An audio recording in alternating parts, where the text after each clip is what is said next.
Sziasztok! Ez itt a Tuti Történelem Podcast Benjivel. és Zolival. A mai témánk a trójai háború. De egyáltalán hol van Trója? Trója a mai Törökország nyugati részén, a Kanakále tartományban található. Azt jó tudni. És esetleg arról tudsz valamit, hogy mikor fedezték el? Igen, 1870-ben egy német régész találta meg a romokat. Az ásatások során kiderült, hogy 9 város épült egymásra az idők során.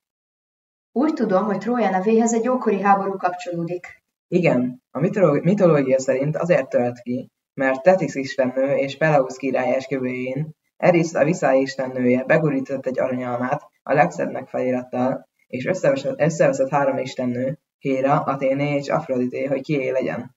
Ja tényleg, és végül megkérdezték Páriszt, a trójai herceget, hogy kié legyen az alma. Héra hatalmat, Athéné bölcsességet, Afrodité pedig a világ legszebb nőjét ígérte.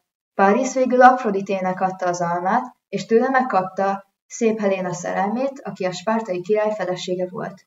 Ez viszont nem tetszett a spártai királynak, és ezért kirobbant a trójai háború. Most beszéljünk kicsit a történelmi okáról is. A valódi történelmi oka valószínűleg az, hogy Trója kulcsfontosságú kereskedelmi pozíció a Fekete-tengeri kereskedelmi útvonalán, és ezért akarták a görögök elfoglalni, mert a görögök célja az lehetett, hogy a kereskedelem feletti irányítást átvegyék.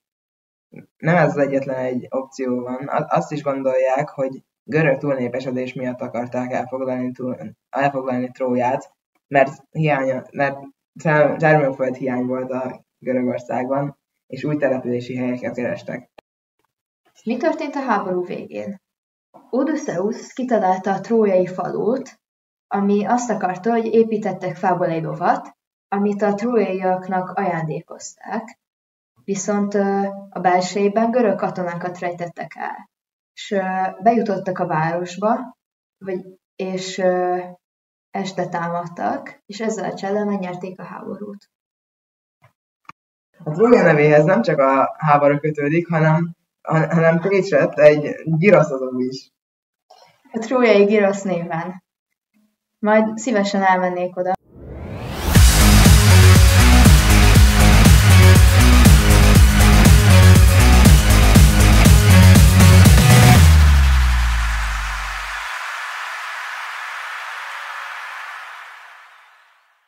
Sziasztok, én Kamilla vagyok. Én pedig Varnus. Ma egy olyan témáról fogunk beszélni, ami talán mindannyiunk számára ismerős, de mégis rendkívül izgalmas. Az ősemberek tűzkori szártatásairól. Nem csak arról, hogy hogyan használták a tüzet a mindennapokban, hanem arról is, hogy milyen mély, spirituális és közösség jelentése volt. Igen, a tűz felfedezése az emberiség egyik legfontosabb pillanata volt. A sötét barlangokban, a vadon közepén a tűz biztosította a fényt, meleget és egyfajta biztonságot adott. A tűz köré szerveződött társas élet, az első rituálé. Pontosan, a tűz köré gyűlve született meg az első igazi közösségi forma. Körben ültek, így mindenki látta a lángokat, és látta egymást is. Ez a kör nem csak praktikus volt, hanem szimbolikus is. Az összetartozás és az egyenlőség jelképe is volt. A fiatalabbak így tanulták meg a vadászat, a gyűjtögetés és a közösségi szabályok alapját. Valószínűleg a tűz körül együttlét segítette az emberi nyelv kialakulását is. De a tűznek volt vallási jelentése is. Sokszor hitt abban, hogy a lángokban szellemek élnek, vagy hogy az istenek üzennek rajta keresztül. Ezért gyakran dobtak a tűzbe ételt, csontokat vagy virágokat, hogy az istenek elégedettek legyenek. A füstöt az égbe emelkedő üzenetnek tekintették. Érdekes, hogy a tűz körül rituálék, egyben táncok is, énekek is voltak. Ha valami különleges esemény történik, körbe táncolták a tüzet. A mozgás ritmusa, a dobolás, az ének összekapcsolta a közösséget. A kör formája sem véletlen. A kör az élet, az idő és a nap jelképe volt. Sok kőkorszaki közösség a tűz köré kerek rakásokat épített, mintha a nap földi mását idéznék meg. Így a rituálék egyszerre voltak vallási és szimbolikus jelentőségűek. Az ősembereknél különösen figyeltek a tűz megőrzésére. A szent tűz sohasem aludhatott ki. Volt, aki éjjel-nappal őrizte a lángot, mert ha kialudt, a bal szerencsét vagy a isteni haragot jelentette. És amikor új tűz gyúlt, az szinte ünnep volt. Két vadörzsölésével, vagy kővel csiholva pattant szikra. És az egész törzs ezt újrakezdésként élte meg. A régi problémák elhamvadtak, és új tűz fényében minden megújult. Tűz tehát több, mint eszköz vagy fényforrás volt.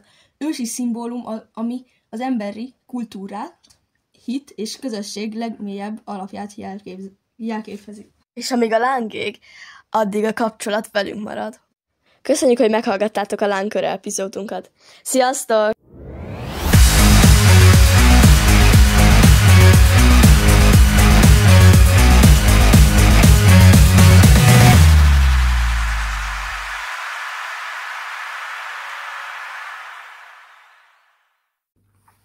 Sziasztok, mi vagyunk Izi és Viola, és ma az ókori Mezopotámiáról szeretnénk beszámolni. Amely időszámításunk előtt 4000 körül a Tigris és Eufrátesz folyók között terült el. A mai Irak nagy részét, valamint kisebb részeket Szíriából, Törökországból és Iránból is ide sorolnak. A név eredete görög, jelentése a folyók közötti föld két folyóháza. Sok kulturális és történelmi eseményt hagytak hátra, ezért szeretnénk mondani párat. Őskor, korai települések.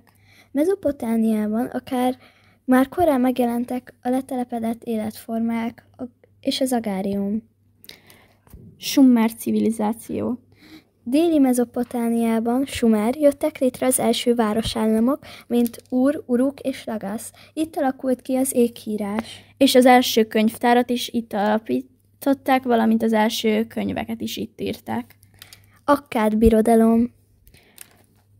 Sargon az